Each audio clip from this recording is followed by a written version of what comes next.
Welcome to another episode of Capital View. Thanks for coming, ladies. Thanks for having us, Tiffany. All right, let's chat. So this is a really interesting topic. Do you find yourself kind of shying away from doing any self-promotion? I'm not talking about your business. I'm talking about for you. So it's an interesting distinction. So I want to talk a little bit about why we don't necessarily, women in general, do a very good job of really focusing on our promotion. I'm really good at promoting my businesses. I feel a little embarrassed when things get focused on me. I don't want to be accused of grandstanding, not being humble, being misunderstood as being arrogant. And I don't know how to do it well. Okay. I have a hard time even responding to your question almost because I don't know why I have a hard time promoting myself. I let my friends do it for me, and even when they do it, I kind of smile and look away and thanks guys, but I don't know, it's difficult. I'm not really sure why I don't. Yeah, I completely agree. We actually started something where we have to write down our accomplishments at the end of every year because it was so difficult to get people to talk about themselves. And we all had the assumption that everybody knew what we were doing. So, it wasn't necessarily that we weren't talking about yourselves, you just assume people know. I think it's interesting. So I was on a board, and it was a female executive director, and we were giving her, the annual review for the year, and she had to write up her accomplishments in, multiple questions, and she had to go through the year, and it was really just not very effective. So I went through, I had been a witness to all of the things that she had accomplished all year, but she was unable to write down these positive things about herself, and it really hindered her performance review for the executive committee. Mm-hmm. And so I brought it up to her and I said, you really have to do a better job at helping people understand what you personally have been doing. And she's like, I just can't. I just had a really difficult time. And so I don't know if that's just something that we as women struggle with, and I don't know how to help women get through that. So I'm going to ask you to give me something that you think you're really good at, and be proud to tell me about it. So I'll start so that make it a little easier. I think that I'm a pretty good writer. And I wouldn't say I'm the best writer. I think that I'm a very consistent writer, and I'm very fast. So if you gave me something to write, I could do it quick. So it's training from being a reporter. You don't have a lot of time, daily deadlines, you have to move quickly. So I learn information, and I can write it quickly. And I'm pretty proud of that. Yeah. So that's something. So what is one thing I'm gonna that go you... next. I'm going to start right here today. I'm going to go next. I think I'm really dependable. I think I'm a good friend in that way. I think I'm a good employee in that way. If you need something from me, I'm going to be there. If you're a friend whom I haven't seen in 30 years, if you need me, I'm going to be there for you. My clients, I'll go above and beyond for you to make sure that you get what you need. I like to do that. It makes me feel good about me, and I feel like I'm doing a favor for, the people around me.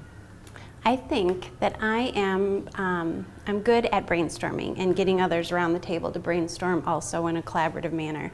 I do it within our firm with process, improvement, innovation, things that we might need, and then for all of our clients to think of ways that they can do their jobs better, smarter, faster. I realize that I'm really good at helping people identify their deficiencies. Oh. But in a good way. But in a good way. No, in a good way. Not to denigrate, but to offer constructive criticism. So it's almost as if it's a consulting, like a psychological consulting thing. Well, tell me, how long have you felt this way? But to help them to open up and then get to the bottom line of solving some of the problems that they may have from a professional standpoint. So I'm pretty good at uncovering some things for folks and helping them to hear, I didn't realize that, I had this issue, and let's talk about how we can resolve it. That's great. I'll call you next time I need that. So do you think that there's a disconnect, you know, for women, because I don't know that men have the same type of issue. So what do you think that we as women can do with the people around us to help, you know, facilitate some of that in the next generation? I mean, I didn't have any daughters, so I can't help, you know, but I do try to mentor young women, and I do tell them that it is okay to be proud of your accomplishments and to let people know. And I still think that it doesn't come easily for them, even in the next generation. But I think that's how we get it done. We have to reach back and help them understand, use your voice, understand what you're really good at, and don't be afraid to toot your own horn, but do it in such a way where you're informing folks and you're not being labeled as a braggart. So I think that's one of the best ways to get that Do done. it when it makes sense even, you know, just to walk around and talk about yourself and that kind of thing. I think there's a fine line between kind of bragging and then letting people know something about you when The time it's is required. right. Yeah. Absolutely. I think it's important too that we walk the walk and we show the younger generation what it's like. We amplify each other's things that we excel in and accomplishments. So when do you think that those times are? So I agree with you. You can't really, you know, you see those people on Facebook that are always maybe putting something out that's like, I'm the best at this, and people probably are like, oh geez, enough of that. So when do you think the time comes when you're like, okay, this is a good time for me to make sure that people understand this is something that I'm good at personally? Now, I'm not talking about your organizations, because we all know that it's pretty easy to say something good about your company, the organization you work for. I'm talking about you. I think my organization, though, like my personal strengths really come through there. So when I would say something about myself would be if I'm meeting with a client and I feel like I could personally relate to maybe something that they're going through, or let them know I've been there and I can do this and I can help you. So those are times when I would do that. Or maybe my nieces, you know, if they were doubting themselves, I'd say, look at what I've done, look what your mom's done, look at what the women in our family and the people around you have done, you can do it too. That's when I would probably, you know, start talking about what I've accomplished. Also, when you're getting ready for promotion, so we've seen that a lot throughout the history of our firm, you kind of step up through things, and sometimes that's when you lose sight of what everybody knows. You make assumptions that everybody knows what you're doing, everything you're doing outside the office. So in those instances, I think it's critical that you have to toot your own horn in a very respectful, humble sort of a way. But even in networking situations too, whether it's professional or personal, this weekend I was involved in quite a few personal / professional situations, and I had an opportunity to talk about some of my strengths and the things that I'm good at. So I'm thinking, oh, okay, so maybe I'm not as bad at this as I thought. But on a personal level, I think it's very important to engage and help people just in banter. It doesn't have to be I'm on a platform and I'm telling you how marvelous I am. But to your point, on a personal level, just, hey, listen, you know, I'm really good at water skiing and maybe I can take you out on the boat and teach you how to get that thing done, even on one ski, you know, so. So have you ever thought about what you want your legacy to be? What do you want people to remember about you? If we're not very good at telling people that we're good at things, how do we help get that across to people so that if we're not here, we've left some impression? What do you want that to look like? I want folks to know that I'm a very kind person. I'm kind, I'm open-minded, very easy to get along with. Even my husband will tell you that. She's very easy to get along, very easy to please, accommodating, and I'll go the extra mile to make people happy. I could almost reiterate that for myself. I think that's what I want people to know. I'm a good person, and I feel like hopefully I'll leave that behind by teaching my son good lessons, by doing right by my family and friends, and running a business and making sure that the people there, the employees, are happy and are able to fulfill their dreams as well. Yeah. Yeah, certainly being just a good wholesome person. And also I think being open-minded and non-judgmental I think is really important, especially in today's society, to make sure my son grows up with an open mind who can share values with other people and doesn't feel like everything has to be the same. Yeah, I really want to make an impact. You know, I want people to feel like I've done something. So I'm sure all of you will do that. So we are going to go to break, and you are going to see some viewpoints that we recorded earlier. Today I'm here with Tim Young, attorney with Grua, Tupper & Young, and we're going to talk a little bit about divorce. Tough topic, right? It is. Yes. So tell me, are there any reasons why when you're divorcing you wouldn't see a 50-50 split in assets? Generally speaking, the courts are inclined to divide the property equally. However, there is a basis to divide the property not necessarily equally if there is some reason for doing that. Many times, if there is a need that the spouse or one of the spouse has, is they will be awarded more.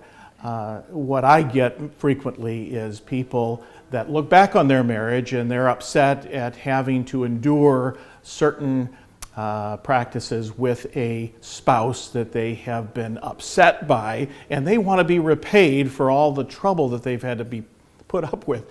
And in that case, the court is not going to reimburse them for their trouble. The court is just going to look at their situation and say, you lived with that for 10 years, you didn't have to, but you chose to. And so in all of those instances, the court is likely going to still divide the property equally.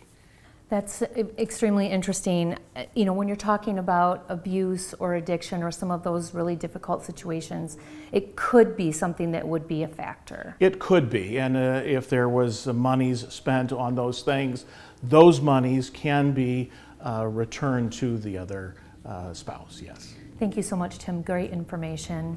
And that's been another Capitol View.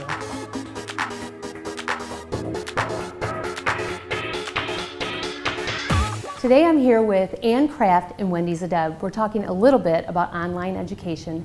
Thank you so much for being here, ladies. So online education is definitely on the minds of parents, students, and educators. And there are some issues and challenges related to implementing these in the education system. So tell me how you think that they're dealing with this. Well, I think the fact that there's so much excitement around online learning makes people look for some logical solutions. And I think that people are connected and networking and talking about, from district to another and one principal to another, how are you making this work? And sharing a lot of good thoughts and creative solutions and ways to be able to implement and make it accessible to all students across the state.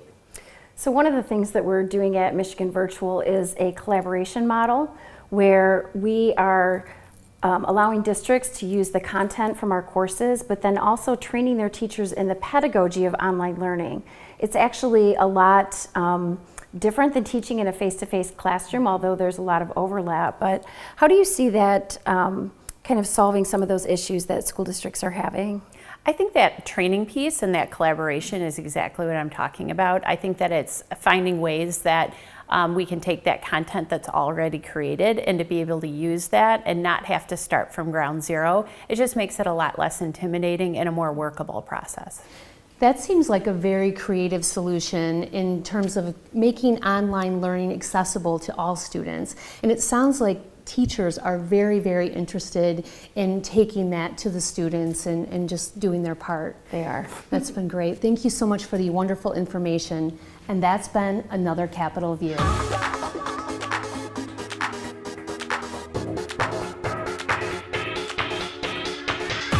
Today I'm here with Carl from Another Look Hair Institute, and we're going to talk a little bit about one of the processes used to help regrow hair.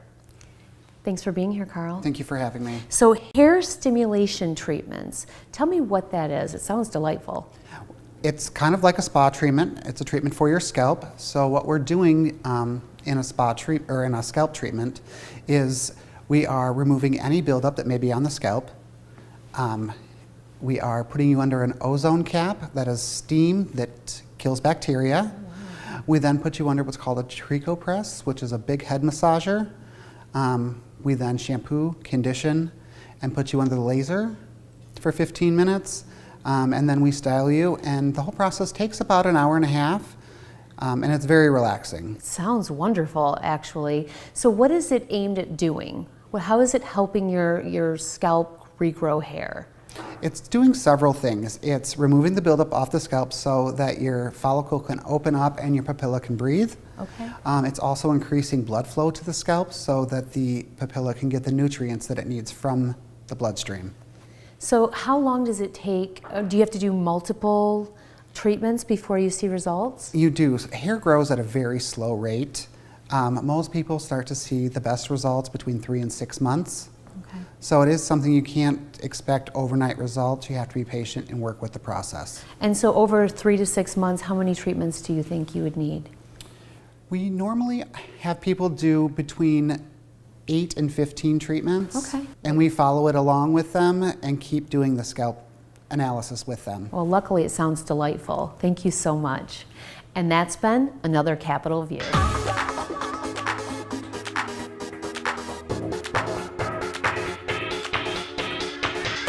Today I'm here with April from MSU FCU. We're going to talk a little bit about cybersecurity and what tips she has to help you. Thanks for being here, April. Thank you. So obviously in the media we hear about all of these breaches as it relates to employee or people's security, all of their personal items. What do you do at your organization to really combat that? Absolutely.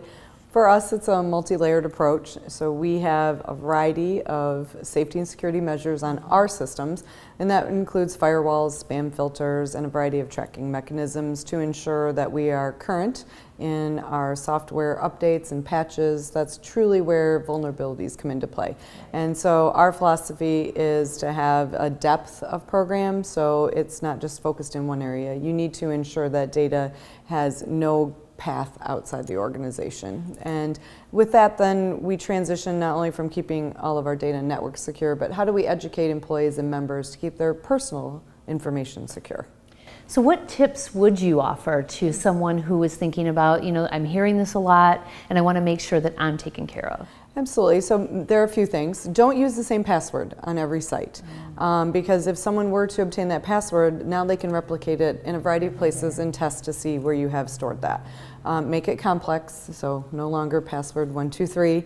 Other things to do, unless you're using the camera on your computer or smartphone device, keep it covered up. People use that to watch your fingers, type in passwords, and then try to get to it later. And then do all necessary security patches on your own home computer. Very good advice. Thank you so much for all of your good information. And that's been another Capitol View.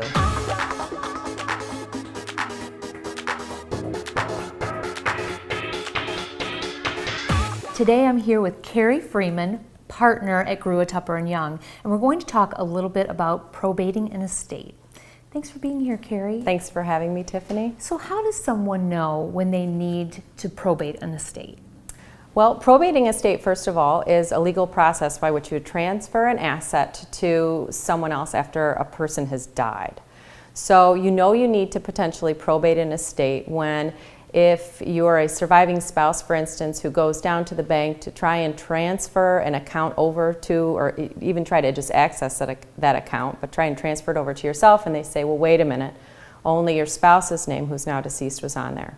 And they're going to probably tell you, you need to go down to the probate court and get letters of authority. That's usually the key words that someone would hear.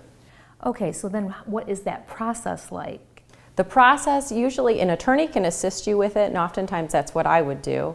It's because there's a lot of rules that govern that process, laws in the state of Michigan, that a personal representative or the person who's appointed to actually transfer that asset over by the court. So if you came to my office, what we would do is we'd fill out either an application or a petition, and it has all the information. You present it to the court.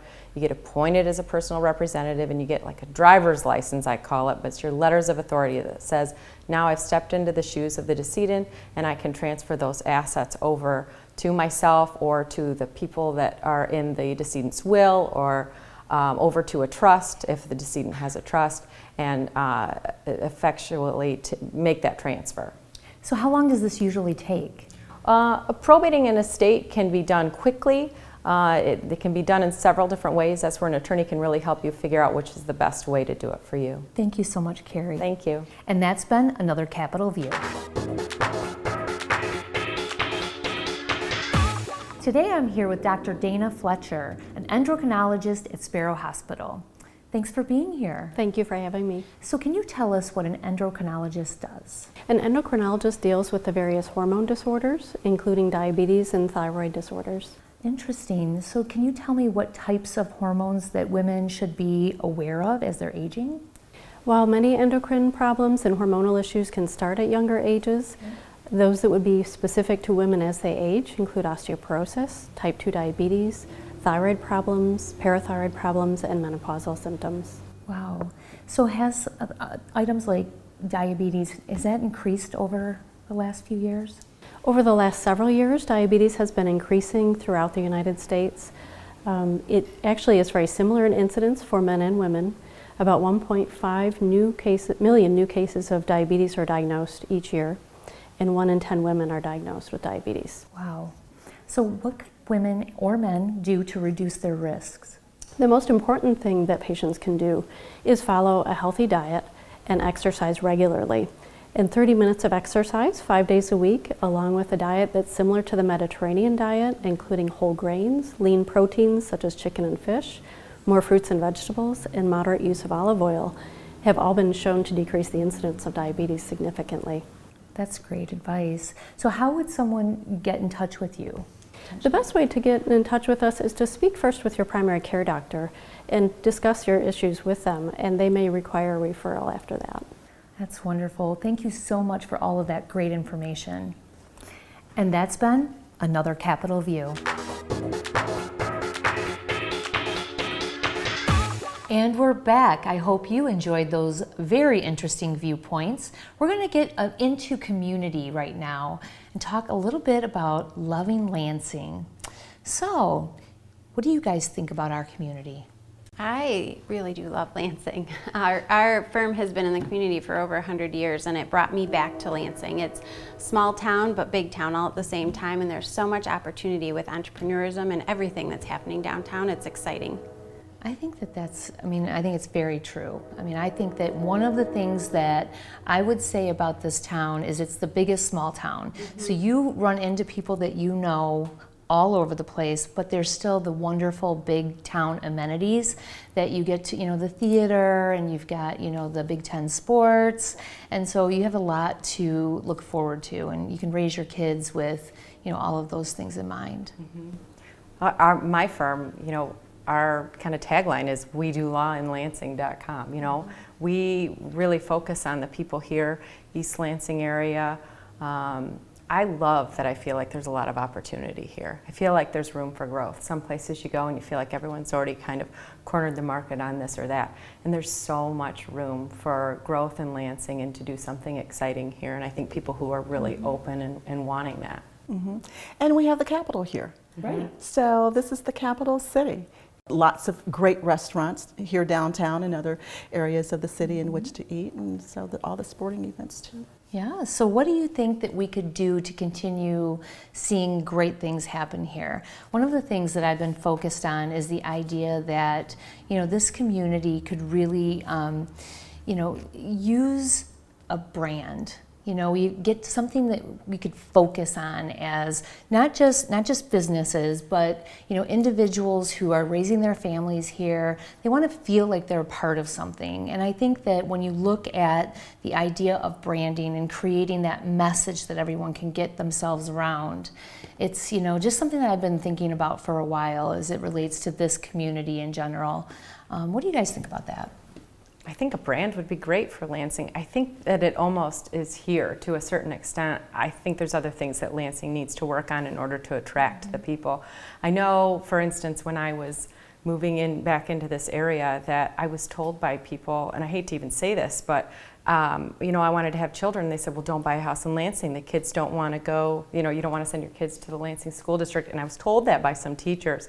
And so what I feel like is we even need to go a little bit and step back and start with creating a place where you attract, young professionals who want to be part of the brand and who want to see the city succeed and have the means and resources to do that. And also something to fuel the people who are already here and really elevate them and help them, give back to their community. Absolutely. I'd like to capitalize on that, to use a pun. But we also have Michigan State University here. So if we do have a branding, a product that we can put in place, perhaps it could be expanded to them and help them to understand what the values are of remaining here in the Lansing and East Lansing area. So that's a great opportunity and a great audience in which to connect to. But that's why I feel like you almost need to do something a little separate for Lansing, because East Lansing almost has MSU. And a lot of those, from what I understand, a lot of the students will actually leave, after they have gone through their schooling here. We got to figure out how to attract them and how to get them to stay. I know East Lansing's really trying hard to do that. I'd be interested in learning even more about what Lansing's doing to pull them even this direction too. This is really infrastructure, but it's interesting if you look down the Michigan corridor, what they are doing. They're trying to make that so they come from East Lansing, drive right into Lansing. I think that will make it a lot more attractive. I think that's really important, and there's some momentum building, right? So you see all of those things happening, and younger people and families and even empty nesters like myself moving downtown to create sort of that interesting vibe, right, and that buzz. But I think that one of the things that what you're talking about is there's no real consistency in message, and without something for people to really hang on to, it just is fractured, and no one really knows what it should mean going forward. So I think it'll be interesting to see over this next couple of years with continued growth and some of the things that are happening, how we'll be able to really capitalize on some of those really great things that are happening. And I do believe that there's that invisible line, from East Lansing to Lansing, and those students are not coming over for some reason. And we could do a much better job helping people see the value of the things that are happening in Lansing and why it makes sense for us as a community, as the biggest small town is what I like to call it. But I think it'll be good to have some of that messing. I think there is a movement. I mean, I feel it. I feel compelled to go down to Old Town or come down, in the Lugnuts district area. I mean, I do feel the pull. It's getting stronger. I think there's more and more people who are trying to really create value here. And we all love Lansing, right? Right. Thank you for joining us today, and see you next time on Capitol View. And if you're out and about, don't hesitate to pick up an issue of Capital Area Women's Lifestyle magazine. Have a great week.